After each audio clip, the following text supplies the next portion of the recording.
U.S. Attorney General Eric Holder today announced a major shift in how state and local police departments are permitted to seize and auction off property from those who are not convicted of a crime.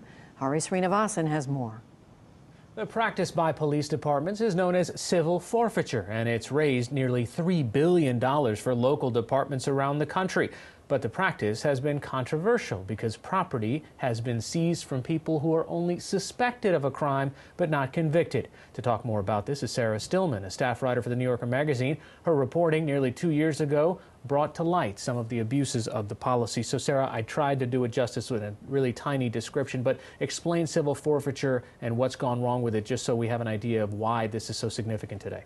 Well, civil forfeiture is basically a tool for law enforcement to seize people's property, their cash, their cars, other goods, and basically appropriate it if they believe that it has been used in the course of a crime. Now, the problem with it is that often that's been based on suspicion alone, so people don't actually have to be proven guilty of a crime before their property is taken. So the big news today is that Eric Holder basically announced that they were more or less ending a federal policy that had allowed local and state law enforcement agencies to take people's goods, turn them over to the federal government for forfeiture, and then they would get to take a lot of that money back and keep it for themselves. So what kind of an impact will that have in all of these different thousands of police departments that use the federal law as part of the reason why they should be able to seize some of the property from someone that they pull over or involved in a crime? Well, it's really a starting point. So it means that, there will be more accountability at the local level, but a lot of this takes place at the state level when you're seeing abuses. And sometimes, some of the cases I wrote about in a piece for the New Yorker some time ago involved people who, an elderly couple in Philadelphia, for instance, whose son had sold about $20 worth of pot on the porch, or at least he was alleged to. He hadn't been proven guilty of the crime, and the family learned that after their home was raided by a SWAT team, the home was actually going to be seized and sold at an auction to benefit the city with those funds. So you're still seeing abuses like that at the local level that won't be stopped by this, because this is essentially ending a federal program of cooperation. Okay, so when we're talking about $2.5 or $3 billion in seizures, even any significant dent is going to have resistance from law enforcement agencies, right?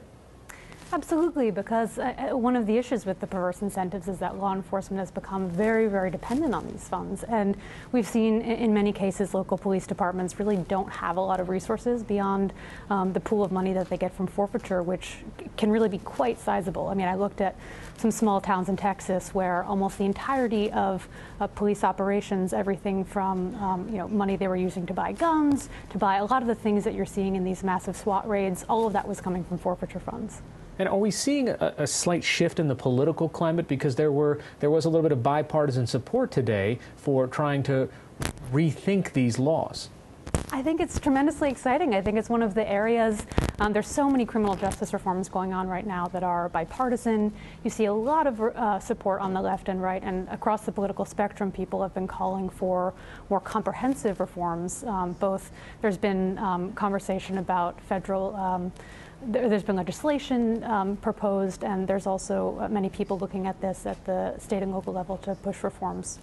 So what's motivating that? Is the shift that we were more concerned 20, 30 years ago when these laws went on the books to say, let's get the criminals off the streets, let's take away the cash and the cars and maybe make some money off of it now, and it's more of an encroachment on our personal freedoms? I think we're at a moment when we're really reassessing a lot of what came out of the war on drugs. So these laws emerged from the 1980s, and they came out of, in many respects, a very good place, which is that people should not be able to profit from their crimes. But as they became this means of funding law enforcement, a lot of that spun out of control. And I looked at a lot of places where, for instance, in Detroit, a bunch of kids were at a party at an art museum. A huge SWAT team raids the place, and they seized all of the young people's cars without ever actually going through real procedures in court to prove them guilty of anything. So I think we're at a moment when we're really rethinking police militarization, and these issues are really intertwined. So while those particular anecdotes sound heinous, I mean, I would imagine a law enforcement official will come back and say, you know what, some of this does help us to make sure that they don't have access to the resources to keep committing these crimes. So how do you figure out what is appropriate civil forfeiture or seizure and what's abusive power? Well, there's two things about that. So one important aspect of the reforms that were just announced is that there are exceptions for issues of public safety where there are firearms involved or other things of that nature. And so I think that's important to understand. I mean, I think that, you know, there's a lot of ways in which the reforms that are being called for are still sort of part of a larger conversation that needs to be vetted in the public sphere. All right, Sarah Stillman of the New Yorker magazine. Thanks so much. Thank you.